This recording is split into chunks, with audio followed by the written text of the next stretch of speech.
sir. All right. Well, a new report finds tax bills for America's richest families are the highest they've been in 30 years. But the rest of America is paying tax rates close to historical lows.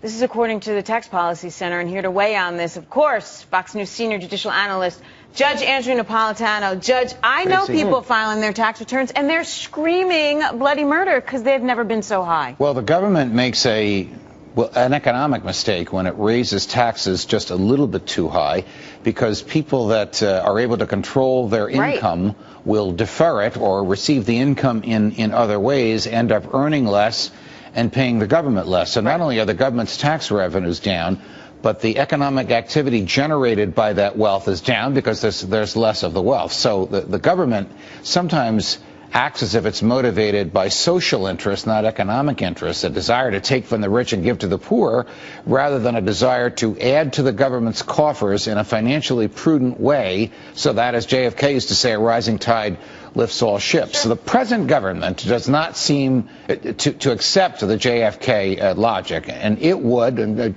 Vice President Biden says this all the time, rather take from the rich to give to the poor because they have enough money anyway. They just don't understand the sort of basic economics 101, really, literally 101 level of analysis. Backfiring. Yeah.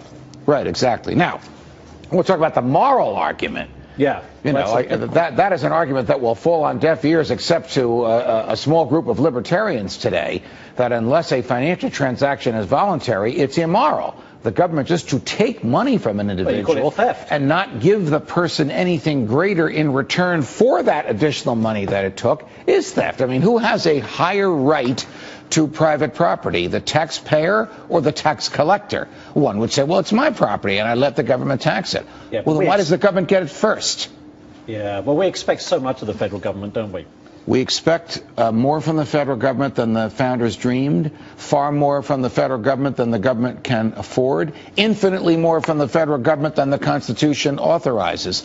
But when the government does things, it drives others out of the markets. Governments own hospitals. Government owns roads. It drives out of the marketplace people who could do these things far more efficiently and less costly than government. But the whole thing government owns so many schools. The whole thing backfires, to your point. The wealthy control their money. They try to get it overseas. They do whatever they got to do.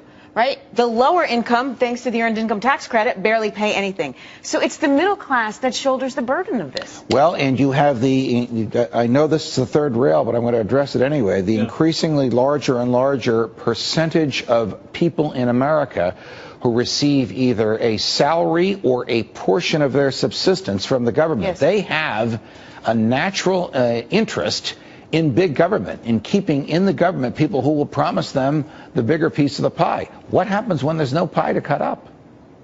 They're going to be hungry. They are going to be hungry.